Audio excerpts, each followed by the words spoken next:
Segera download Quran Tadabbur, dia meraih tafsir kebaikan. dalam genggaman Contoh Anda. bulan Ramadan adalah bulan Al-Quran.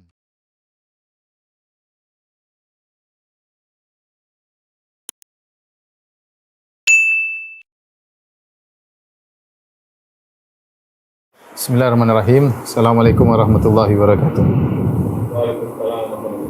Alhamdulillahi ala ihsani wa syukru lahu ala taufiqihi wa amtinani. Asyhadu an la ilaha illallah wahdahu la syarika lahu ta'ziman li sya'ni wa asyhadu anna Muhammadan abduhu wa rasuluhu da'ila ridwani. Allahumma salli alaihi wa ala alihi wa ashabihi wa ikhwani. Rekan-rekan sekalian di teladan yang dirahmati oleh Allah Subhanahu wa taala, kita melanjutkan bahasan kita tentang kitab Qawaid Qur'aniyah, kaidah-kaidah Quran yang penting untuk diterapkan bagi diri pribadi maupun dalam kehidupan bermasyarakat. Kita sampai pada Al-Qaidah As-Sabi'ah wal Ishrun, kaidah 27, di mana diambil dari firman Allah Subhanahu wa taala dalam surat Fatir ayat 18. Allah berfirman, "Wa man tazakka fa innama yatazakka li nafsihi." Allah Subhanahu wa taala, "Wa man tazakka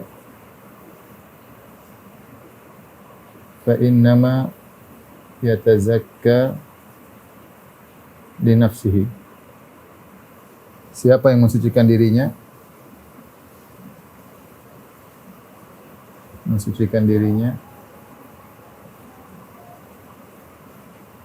maksudnya dirinya, maksudnya jiwanya, ya, jiwanya, maka itu untuk dirinya sendiri, maka itu untuk kemaslahatan dirinya sendiri.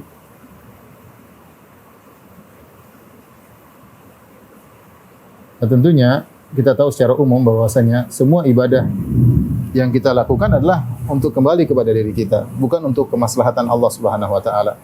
Allah Maha sempurna dan Allah tidak butuh apapun dari hambanya. Makanya Allah mengatakan, in ahsantum li anfusikum wa in asatum falaha. Kalau kalian berbuat baik maka untuk diri kalian sendiri. Kalau kalian berbuat buruk maka untuk diri kalian sendiri. Allah Subhanahu wa taala berfirman, wa may yashkur fa innama yashkuru li nafsihi wa man kafara fa innallaha ghaniyyun karim. Siapa yang bersyukur maka dia bersyukur untuk dirinya sendiri.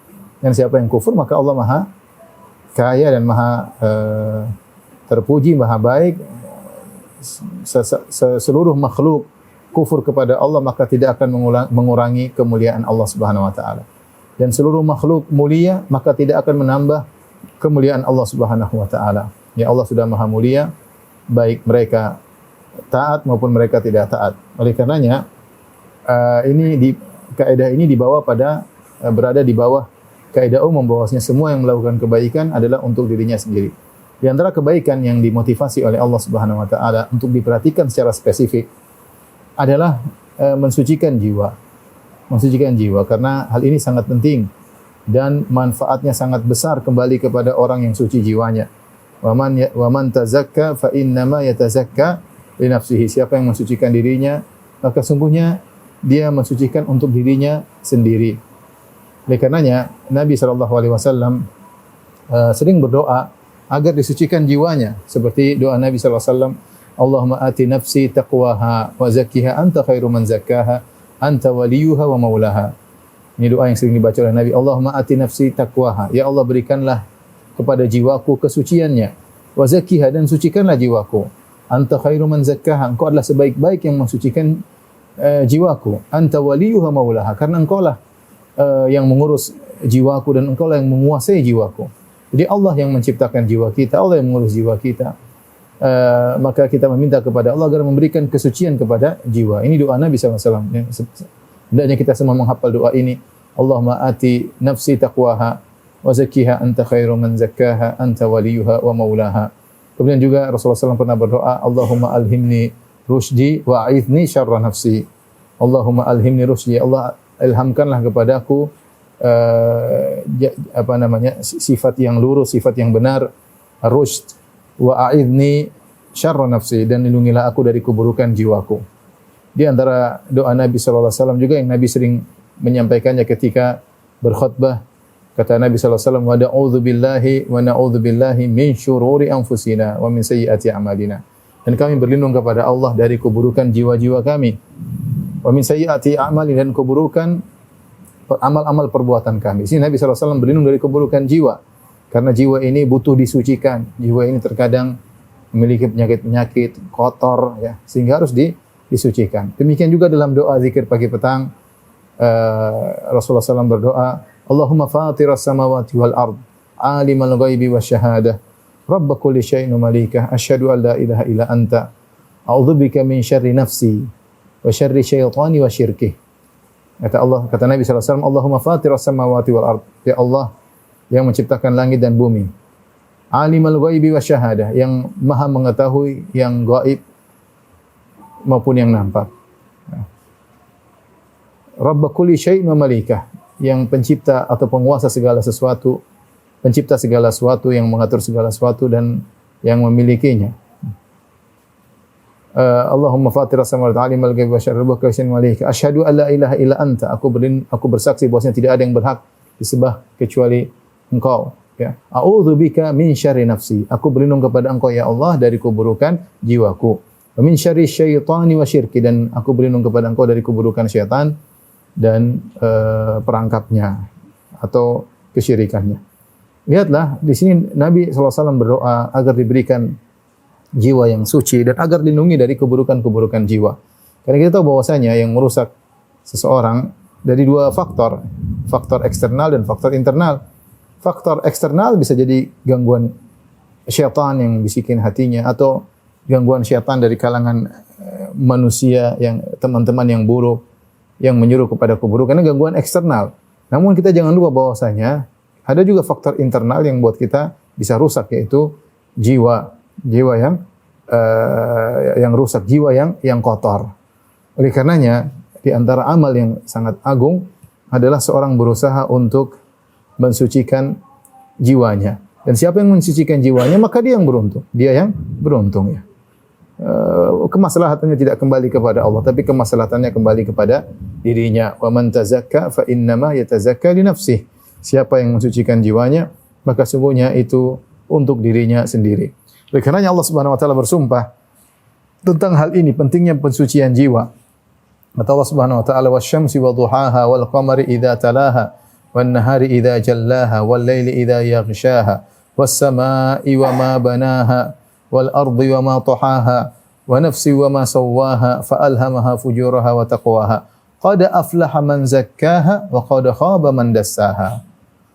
Rentetan sumpah yang panjang, kata Allah Subhanahu wa taala, "Syamsi wa duhaha," demi matahari dan cahayanya dan sinarnya, wal qamari idza talaha, dan rembulan yang mengikuti matahari setelah itu, wan nahari idza jallaha, dan demi siang ketika Allah menampakkan terangnya, wal laili idza yaghshaha, dan ketika demi malam yang menutupi matahari, wal ardi wa ma tahaha, demikian Allah sebutkan, was samaa'i wa ma banaha, demi langit dan pembangunan langit tersebut, penegakkan langit tersebut, wal ardi wa ma tahaha, demi bumi dan apa yang Allah buka dari bumi tersebut, ya. Kemudian Allah bersumpah sampai akhirnya Allah berkata, qad aflaha man zakkaha, sungguh beruntung orang yang mensucikan jiwanya. Wa qad khaba man dassaha, dan sungguh merugi orang yang mengotori jiwanya. Setelah itu Allah sebutkan tentang contoh jiwa-jiwa yang terkotori, yaitu jiwa-jiwanya kaum Samud. Kadzabat Samudu bi taghwaha idzin ba'atsa ashqaha. Kemudian Allah kisahkan tentang kaum Samud yang mereka mendustakan Nabi Saleh alaihissalam, mendustakan mukjizat atau yang dibawa oleh Nabi Saleh alaihissalam. Mereka kufur, ini tidak lain mereka kufur karena jiwa mereka adalah kotor. Lihatlah bagaimana urgensinya pensucian jiwa. Mungkin kalau kita bisa kita bisa tulis ya tentang urgensi amal mensucikan jiwa.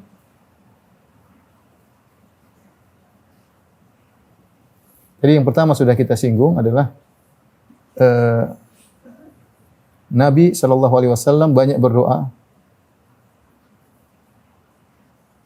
berdoa terkait hal ini. Ya, Nabi ada dua model doa Nabi sallallahu alaihi wasallam, yaitu meminta agar Allah mensucikan jiwa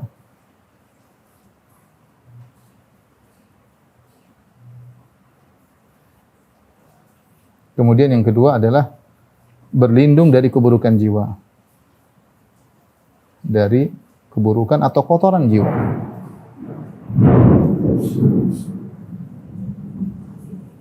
Kotoran-kotoran jiwa ya. Ini yang pertama. Kemudian di antara urgensinya ya, Allah bersumpah sampai 8 sumpah atau lebih bersumpah tentang pentingnya hal ini dalam surat Asy-Syams.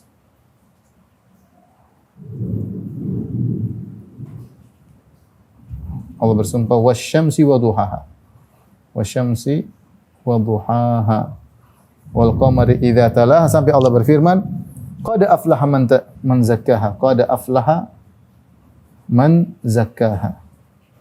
Wa qad khaba man dassaha. Allah bersumpah mengatakan, sungguh beruntung, perhatikan, sungguh beruntung orang yang mensucikannya. Sungguh beruntung.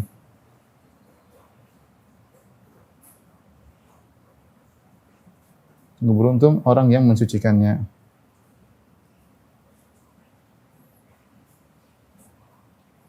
Sucikan jiwanya. Perhatikan di sini ada penekanan. Pertama sumpah, yang kedua ada kata qad, sungguh beruntung. Ya. Ini menunjukkan pentingnya jiwa disucikan. Kemudian disertai dengan tadi apa? Sumpah. Sumpah. Jadi dua hal. Sungguh beruntung disertai dengan sumpah, ini menunjukkan urgensinya seorang mensucikan jiwa. Kemudian di antara urgensinya masalah pensucian jiwa, ini yang doa Nabi Ibrahim. 3, doa Nabi Ibrahim alaihissalam agar Allah mengutus nabi yang menyuruh kepada pensucian jiwa. Yaitu Nabi Muhammad sallallahu alaihi wasallam, seorang nabi yang mensucikan jiwa umatnya. Ya. Ini Allah sebutkan dalam Al-Qur'an, di antaranya doa Nabi Ibrahim dalam surat Al-Baqarah ayat 129 ya. Al-Baqarah ayat 129. Saya bacakan ayatnya. Nabi Ibrahim berdoa, Rabbana wa ba'ath fihim rasulan minhum yatlu alaihim ayatika. Ya Allah, utuslah pada mereka, yaitu pada orang-orang Arab, pada keturunan Nabi Ibrahim alaihissalam, rasulan, seorang rasul, minhum, dari mereka. Yatlu alaihim ayatika, yang Nabi tersebut akan bacakan ayat-ayat Engkau ya Allah. Wa yu'allimuhumul kitab, dan Nabi tersebut akan membacakan kepada mereka Al-Quran, wal hikmah, dan sunnah. Wa yuzakkihim, dan juga akan mensucikan mereka. Perhatikan, wa yuzakkihim innaka antal azizul hakim. Jadi Nabi Ibrahim alaihissalam berdoa agar Allah mengutus seorang nabi yang yatlu alaihim ayatika wa yuallimuhumul kitaba wal hikmata wa yuzakkihim, yang tugas Nabi tersebut adalah membacakan ayat-ayatmu, mengajarkan Al-Quran dan sunnah, wa yuzakkihim, dan mensucikan jiwa mereka. Dan doa Nabi Ibrahim alaihissalam dikabulkan oleh Allah Subhanahu wa taala. Allah kabulkan. Doa tersebut dikabulkan. Ya, dalam surat Ali Imran 164 ya. Kemudian juga dalam surat Al-Jumu'ah ayat 2 ya.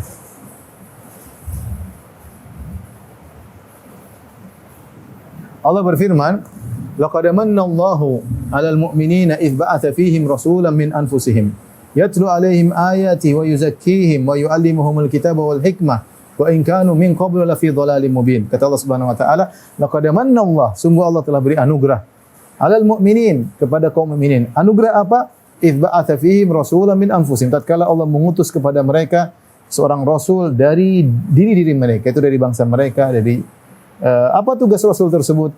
Yatlu 'alaihim ayatihi, yang membacakan kepada mereka ayat-ayat Allah. Wa yuzakkihim, dan mensucikan jiwa-jiwa mereka. Wa yu'allimuhumul kitaba, dan mengajarkan kepada mereka Alkitab wal hikmah. In kanu min qabla fi dhalalin mubin, dan sebelumnya mereka di dalam kesesatan. Demikian juga dalam surat Al-Jumu'ah kata Allah Subhanahu wa taala, huwa alladzi ba'atha fil ummiyina rasulan minhum yatlu 'alaihim ayatihi wa yuzakkihim. Dan dialah Allah Subhanahu wa taala yang telah mengutus kepada orang-orang Arab seorang rasul dari kalangan mereka. Yatlu 'alaihim ayatihi yang membacakan ayat-ayat Allah Subhanahu wa taala, wa yuzakkihim, dan mensucikan jiwa mereka, ya. Jiwa mereka. Ini menunjukkan urgensinya tazkiyatun nafs, mensucikan jiwa, karena ini di antara doa Nabi Ibrahim tentang pensucian jiwa. Nabi Ibrahim berdoa alaihissalam agar Allah mengutus Rasul yang bisa mensucikan jiwa mereka. Dan Allah kabulkan Rasul tersebut adalah Nabi Muhammad sallallahu alaihi wasallam. Ya.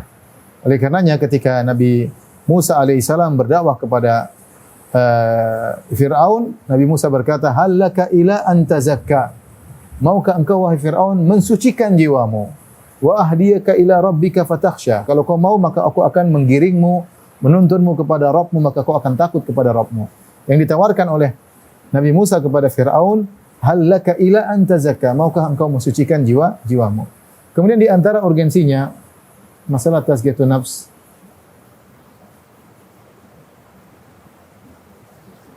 Ini yang Allah sebut dalam kaidah yang sedang kita sebutkan ini. Siapa yang mensucikan diri, maka untuk dirinya sendiri.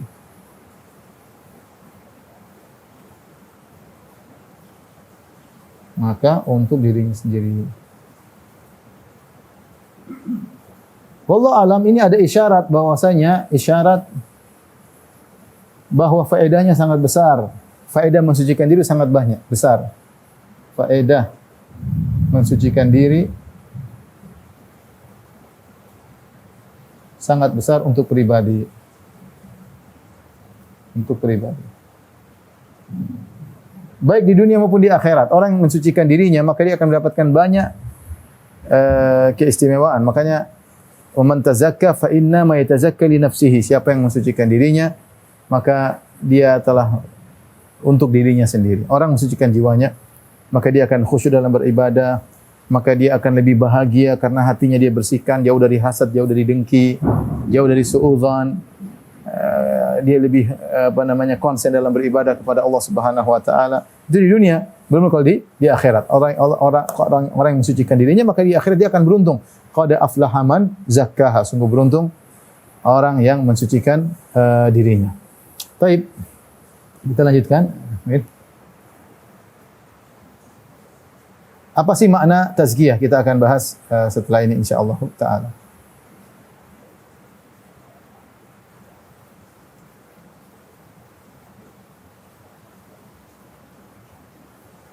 Makna tazkiyah.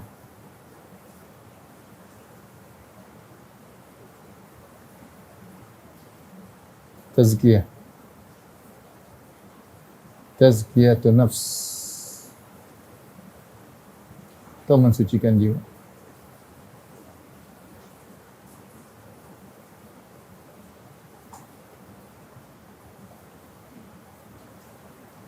Baik, kita tinjau ada tazkiyah secara bahasa,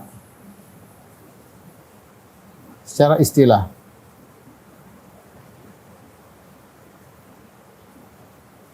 Tazkiyah secara bahasa kembali kepada dua makna.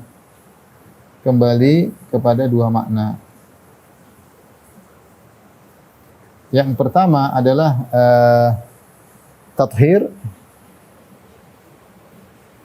yaitu membersihkan kotoran, ya. Kemudian yang kedua maknanya adalah an-numu atau nama tambahan, ya. Ini adalah makna tazkiyah ini adalah makna tazkiyah secara bahasa, ya. Seperti firman Allah Subhanahu wa taala tentang Nabi Yahya, wa zakatan, ya Yahya khudhil kitaba biquwwah wa atainahu al-hukma sabiyya wa hananan min ladunna wa zakatan wa kana taqiyya. Wa zakatan wa kana taqiyya. Nabi Yahya disebut wa zakatan, ya Allah membersihkan Nabi Yahya dari kotoran-kotoran, ya. Dari kotoran-kotoran, ya. Kemudian secara bahasa juga adalah ziyadah, an-nama atau az-ziyadah, seperti dikatakan zakal mal. Maksudnya harta bertambah. Dia bertambah atau bertumbuh atau ziyadah. Nah, ini makna secara bahasa. Dan sini kita sampaikan bahwasanya antara makna bahasa dengan makna istilah pasti ada hubungan. Ini sering saya sampaikan dalam banyak pengajian. Secara etimologi maupun secara terminologi pasti ada hubungan antara secara bahasa dengan secara istilah. Hubungannya apa? Biasanya makna istilah bersumber dari makna lugawi. Seperti contohnya seperti umrah secara bahasa artinya adalah ziarah, mengunjungi. Ziarah, umrah secara bahasa ziarah, dan secara istilah artinya apa? Ziarah dari tanah halal menuju tanah haram, itu namanya umrah. Sehingga ketika kita kembali kepada makna istilah, ternyata makna istilah diambil dari makna lugawi, ya. Umrah secara bahasa artinya ziarah, secara istilah, secara syar'i adalah ziarah dari tanah halal menuju tanah haram. Makanya orang kalau umrah harus keluar ke tanah halal menuju tanah haram, baru dikatakan umrah. Haji maknanya al-qasdu, bertujuan. Ya, secara bahasa tujuan. Nah, secara syar'i adalah bertujuan menuju Ka'bah dengan ritual khusus namanya haji. Contoh seperti salat secara bahasa artinya doa. Secara istilah artinya adalah doa yang dipanjatkan dalam rangkaian ibadah yang dibuka dengan takbir dan ditutup dengan salam. Makanya dalam salat sendiri banyak sekali doa. Orang istiftah berdoa, orang rukuk bisa berdoa, orang sujud bisa berdoa, duduk di antara dua sujud juga berdoa.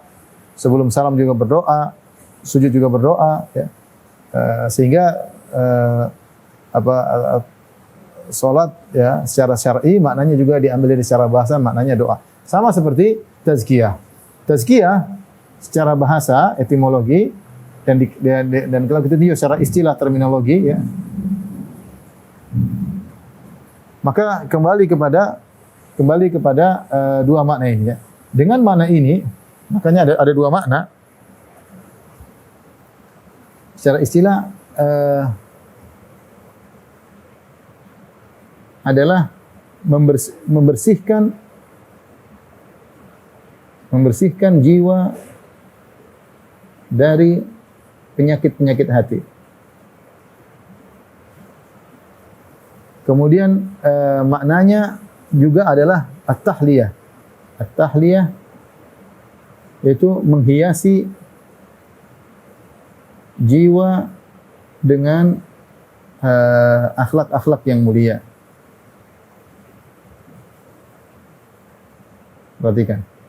Nah, kalau kita lihat di sini, tathhir, membersihkan ini diambil dari makna ini. Maka dari makna bahasa menuju ke makna istilahi atau makna etimologi menuju kepada makna terminologi. Demikian juga makna yang kedua juga diambil dari sini. Karena maknanya adalah nama pertumbuhan, maka di antara makna tazkiyatun nafs adalah menumbuhkan jiwa dengan perangai-perangai yang mulia. Nah, inilah proses tazkiyatun nafs, inilah inti dari tazkiyatun nafs, itu membersihkan jiwa dari penyakit-penyakit hati. Dan kita tahu penyakit hati sangat banyak, ya. Penyakit sangat banyak. Seperti apa? Riya, ujub, ya, sombong, ya. Kemudian suudzon dan lain-lain, ya. Ini penyakit-penyakit hati yang dengki, hasad, dendam dan lain-lain, ya. Ya, semua penyakit hati harus dibersihkan. Adapun menghiasi perangai-perangai yang indah buat hati banyak seperti ikhlas, ya. Tawadhu, rendah hati, husnudzon, berbaik sangka kepada orang lain, ya. Pemaaf, lapang dada, ya. Ini apa namanya? Tidak hasad, ya. Hasad itu qanaah. Ya. Kaya jiwa qanaah. Ini semua adalah di antara hal-hal yang termasuk dari proses tazkiyatun nafs. Rekan-rekan dirahmati Allah Subhanahu wa taala, secara urutan kalau teori, maka seorang mendahulukan tentunya membersihkan dulu baru menghiasi, ya.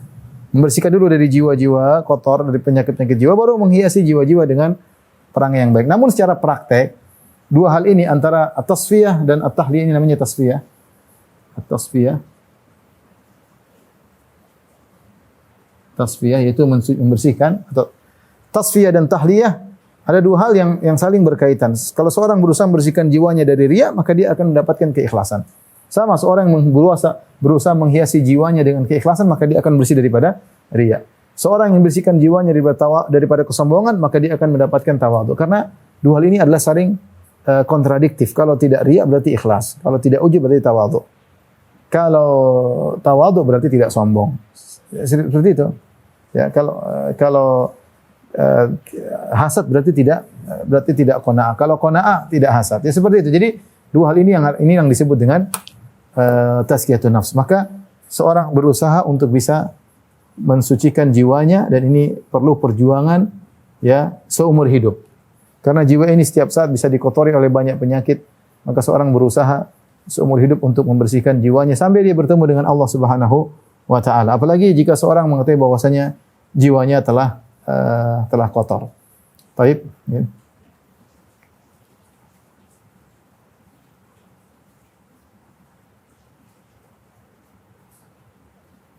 Baik.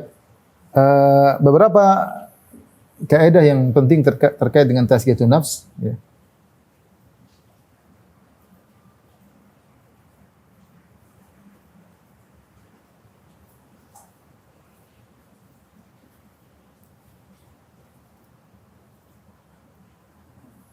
Kaidah-kaidah penting tentang tazkiyatun nafs.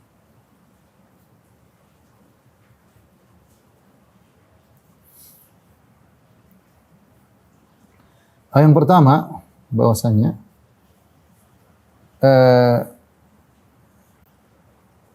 tidak boleh mensucikan diri sendiri.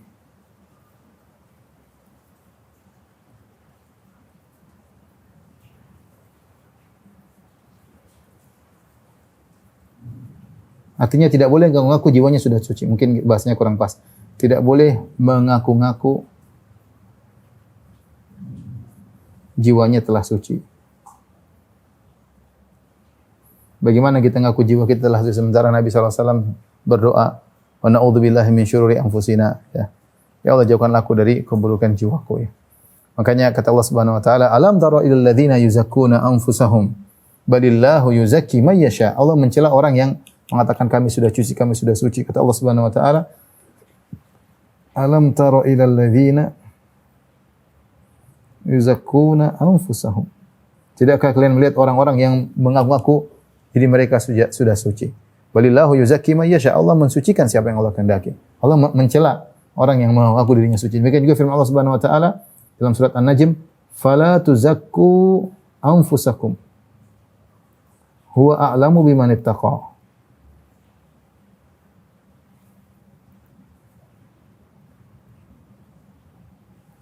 Kata Allah, ini perhatikan, ini penting. Janganlah kalian merekomendasi diri kalian sendiri.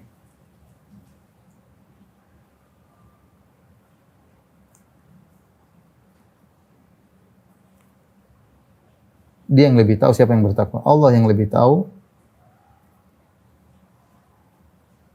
siapa yang bertakwa. Dia bilang, oh saya sudah ikhlas, belum tentu, kita enggak tahu. Kita bilang saya berusaha untuk ikhlas. Kita gunakan bahasa kita. Kalau saya ikhlas, jangan bilang gitu. Gunakan kata yang lain, saya berusaha untuk ikhlas. Kita enggak tahu diri kita ikhlas atau tidak. Siapa yang bisa memeriksa jiwanya dengan pemeriksaan yang detail? Belum tentu kita masih ikhlas, ternyata kita tidak ikhlas. Kita bilang saya berusaha ikhlas. Alhamdulillah saya berusaha untuk ikhlas. Saya serahkan kepada Allah SWT. Jadi jangan kita merekomendasi diri kita begini, saya tawadhu, saya qanaah, saya tidak sombong, enggak usahlah. Saya bilang saya berusaha, alhamdulillah saya berusaha. Alhamdulillah Allah berikan kemudahan bagi saya. Jadi kita selalu sandarkan kepada Allah, ya. Jadi tidak boleh mengaku jiwanya telah suci, ya. Yang kedua, kesucian jiwa berasal dari Allah.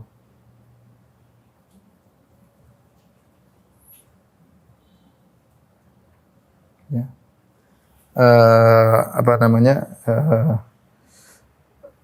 Kata Allah dalam surat An-Nur, walaula fadlullahi 'alaikum wa rahmatuhu ma zaka minkum min ahadin abada walakinallaha yuzakki may yasha. Kata Allah Subhanahu wa taala, walaula fadlullahi 'alaikum wa rahmatuhu. Kalau bukan karena karunia Allah dan rahmat Allah bagi kalian, ma zaka minkum min ahadin abada, tidak seorang pun dari kalian yang suci. Walakinallaha yuzakki may yasha. Kata Allah, walakinallah, akan tetapi Allah mensucikan siapa yang Allah kehendaki, ya. Walakin Allah yuzakki ma yasha. Allah mensucikan siapa yang dikehendaki.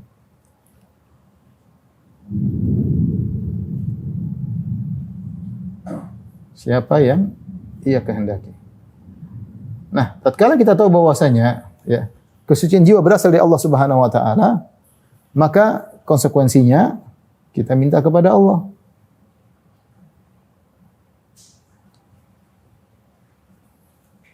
Kalau kita merasa hati kita suci, jangan ujub. Kita bersyukur kepada Allah. Rasa ada kesucian jiwa, maka bersyukur kepada Allah. Makanya Nabi SAW ya selalu berdoa kepada Allah. Karena Nabi SAW tahu bahwasanya kesucian jiwa itu dari Allah Subhanahu Wa Taala. Seorang mau berusaha semaksimal mungkin, kalau tidak kasih kesucian tidak akan suci. Ya, tidak akan suci. Dia belajar ingin suci, ternyata malah ketika dia punya ilmu dia malah ujub, malah bangga. Maka kita minta kesucian jiwa kepada Allah karena Allah yang mensucikan jiwa seseorang ya. Kemudian di antara hal yang terkait dengan pensucian jiwa ya, bahwasanya kita menyadari kesucian jiwa banyak faedahnya. Ya. Ini yang kaidah yang sedang kita bahas. Banyak faedahnya.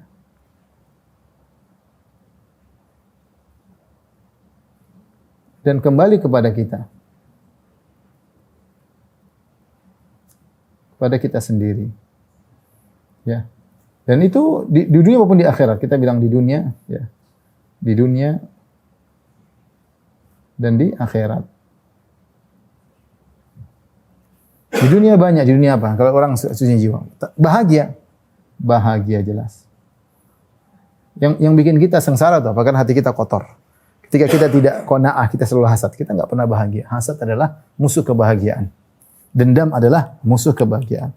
Sombong adalah musuh kebahagiaan. Orang kalau sombong, dia merendahkan orang, dia jengkel kalau ada orang, dia begitu. Jadi dia sombong buat dia tidak bahagia. Ya. Inginnya emosi karena untuk menunjukkan kehebatan dia, sombong. Maunya teriak-teriak kalau bicara karena dia sombong. Dia ingin menunjukkan kehebatannya di depan orang lain. Semua penyakit hati adalah musuh kebahagiaan. Riya tidak bikin bahagia. Orang riya selalu berharap pujian manusia, ketika tidak dipuji dia tidak bahagia. Selalu mencari di likes oleh orang-orang, kalau enggak di like, dah dia sengsara. Jadi mau saya, orang yang berhasil mensucikan jiwanya, dia di dunia bahagia. Ini bahagia. Maka seorang berusaha ketika dia tahu, kata Allah, "Wa man tazakka fa innama yatazakka li nafsihi." Siapa yang mensucikan jiwanya berarti dia telah mensucikan untuk dirinya sendiri. Maka dia berusaha mensucikan jiwanya untuk dia meraih kebahagiaan di dunia. Belum lagi di akhirat, ya. Qad aflaha man zakka. Sungguh orang beruntung orang yang mensucikan jiwanya. Orang yang mensucikan jiwanya maka dia akan masuk surga, kata Allah Subhanahu wa taala. Amma man tagha wa athara al-hayata ad-dunya fa innal jahima hiyal ma'wa wa amma man khafa maqama rabbih wa naha an-nafsa 'anil hawa fa innal jannata hiyal ma'wa. Adapun orang yang melampaui batas ya, wa athara al-hayata ad-dunya, dan mendahulukan kehidupan dunia, maka tempat kembali neraka jahanam. Wa amma man khafa maqama rabbih, dan barang siapa yang takut kepada kedudukan Rabbnya. Wa nahan nafsa 'anil hawa, dan dia mencegah jiwanya untuk mengikuti hawa nafsunya. Fa innal jannata hiyal ma'wa, maka dia akan tempat kembali adalah surga. Kenapa? Dia berusaha mensucikan jiwa. Jiwa ini ingin macam-macam. Ingin makanya sebagian ulama mengatakan kalau kita berperang melawan musuh di depan mata, mungkin kita semangat karena kita jengkel sama dia, kita enggak suka sama dia dan dia kelihatan di depan mata. Tapi ketika musuh kita adalah jiwa kita sendiri, ini agak susah karena jiwa adalah kita sendiri. Kemudian jiwa ini punya keinginan-keinginan yang sesuai dengan hasrat kita. Kita ingin ini, ingin maksiat. Ya, inna nafsa la ammaratun bisu, ini hukum asal jiwa. Sungguh jiwa itu menyuruh kepada keburukan. Dan kita harus lawan, ini berat. Berat, jiwa ingin nonton ini, ingin dengar ini, ingin menyenangkan jiwanya. Ingin maksiat, banyak sekali maksiat ya. Ketika dia melawan serangan jiwanya yang ingin macam-macam, maka dia akan bagi. Tapi itu perlu perjuangan. Perlu perjuangan ya. Ketika dia berjuang melawan penyakit-penyakit hatinya, maka dia akan merasakan banyak faedah. Di dunia dia akan bahagia, di akhirat dia akan masuk surga. Ketika seorang ingin marah, dia ingat ini jiwanya, dia lawan. Ketika dia ingin dendam, ingin melampiaskan dendam, dia lawan. Jadi suruh memaafkan, jiwa disuruh memaafkan. Maka tentram. Ketika dia ingin riya, dia lawan. Ngapain saya hanya mencari keridhaan Allah Subhanahu wa ta'ala, hidup cuma ini sebentar, maka kemudian dia bisa melawan hal tersebut ya. Dan kalau dia berhasil maka dia yang beruntung. Di dunia dia bahagia, di akhirat masuk surga. Yang terakhir ya, terkait dengan hal ini ya.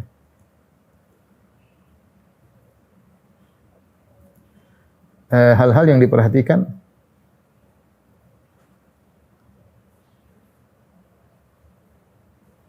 untuk berjuang mensucikan jiwa.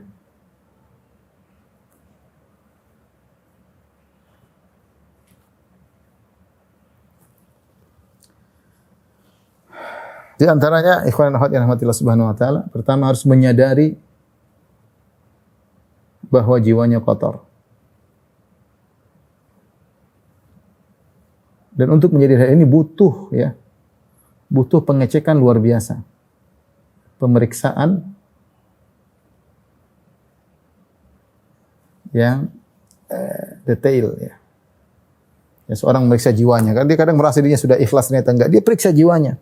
Masih ada dalam hatinya yang yang ingin ini, yang ingin masih ada dendam ya.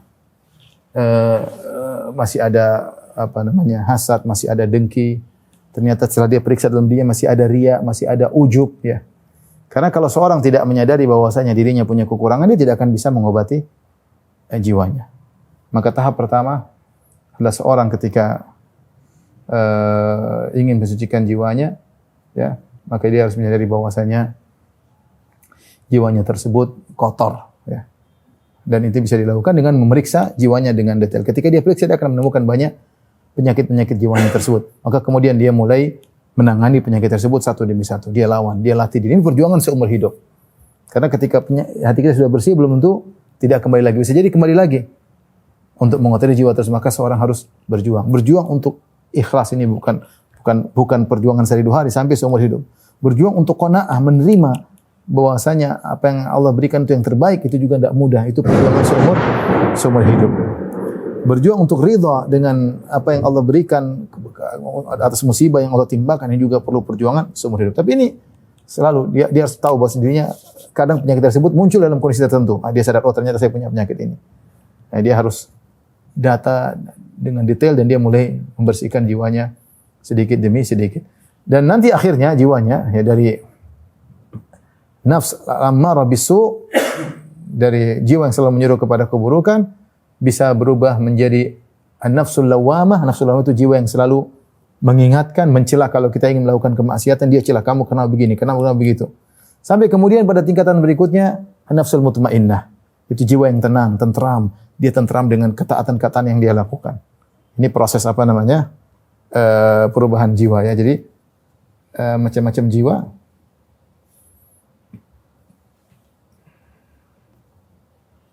Yang pertama adalah an-nafs lammaratun bisu, ya, jiwa yang menyeru pada keburukan.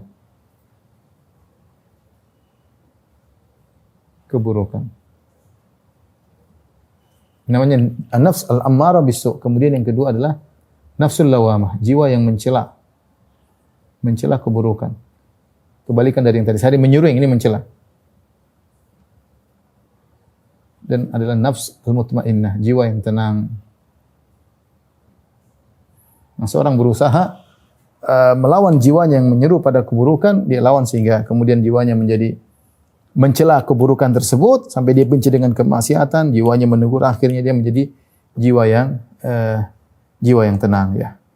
Jadi ikhwan dan akhwat yang rahmatillah subhanahu wa ta'ala, rekan-rekan yang rahmatillah subhanahu wa ta'ala, inilah beberapa kaidah penting tentang tazkiyatun nafs, yaitu seorang senantiasa berjuang untuk membersihkan jiwanya ya, demi untuk mencari keridhaan Allah Subhanahu wa taala. Tentu perjuangan bukan sebentar, perjuangan seumur hidup, ini perjuangan yang berat, tetapi kalau dia memikirkan manfaat-manfaat dari tazkiyatun nafs, maka dia akan semangat untuk berjuang mensucikan jiwanya. Wallahu taala alam bisawab. Mungkin sampai sini saja yang saya sampaikan.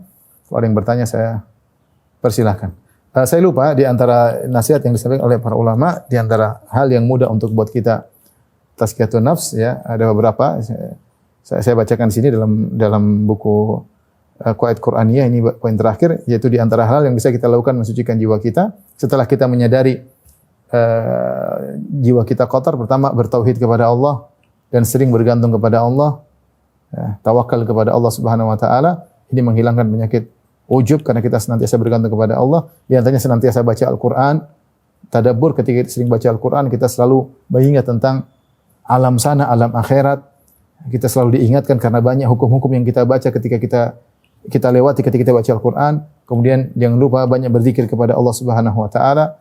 Yang keempat, senantiasa menjaga salat 5 waktu, terutama salat malam meskipun cuma sedikit, ya. Ini membuat jiwa menjadi suci karena kita berkhulwat dengan Allah Subhanahu wa taala. Kemudian yang kelima, luzumu muhasabatin nafs bainal fainah wal ukhra, sering menghisap jiwa kita. Sekali-sekali kita duduk, bagaimana apa yang sudah terjadi pada jiwa saya kemarin, saya bagaimana perkembangan ketakwaan saya, semakin saya dekat dengan Allah semakin jauh. Bagaimana ini menghisap diri kita sendiri. Kemudian hudurul akhirah fi qalbil ab, senantiasa menghadirkan akhirat dalam hatinya, orientasi selalu akhirat. Saya begini karena Allah, saya bekerja karena Allah, saya berinfak karena Allah, saya meredam amarah karena Allah, saya ngurusin anak karena Allah. Semua kegiatan yang kita kerja cari uang semuanya karena Allah. Ini uang saya gunakan untuk masa depan saya di akhirat, sehingga orientasinya selalu karena Allah. Kemudian di antaranya qiraat siyarus salihin, qiraat siyarus salihin, baca sejarah orang-orang saleh, membantu kita mensucikan jiwa kita. Terkadang kita ujub, kita lihat orang saleh bagaimana takwanya luar biasa, sehingga kita akhirnya mengkerdilkan diri kita tahu bahwasanya kita masih jauh dari mereka, sehingga kita berusaha untuk lebih baik. Yang terakhir adalah tadzakurul maut, seorang mengingat kematian. Di antaranya mengingat kematian atau dengan ziarah kubur. Di antara ziarah kubur niat tujuannya untuk mengingat kematian. Orang sering ingat kematian, jiwanya cepat suci. Dia mau hasad, aduh ngapain saya hasad? Bentar lagi saya mati. Mau hasad ngapain? Ya. Dia mau dendam, ngapain dendam? Mending saya maafkan. Dendam percuma, hidup cuma sebentar, kita enggak tahu kapan dipanggil oleh Allah Subhanahu wa taala, ya. Mau sombong, ngapain sombong? Saya sebentar lagi meninggal, kan dihisab oleh Allah Subhanahu wa taala, dan pertanggungjawaban di alam barzakh, repot. Sehingga kalau dia sering ingat kematian, banyak penyakit-penyakit jiwanya yang bisa dia buang. Wallahu taala alam bisawab. Demikian wabillahi taufiq wal hidayah. Assalamualaikum warahmatullahi wabarakatuh.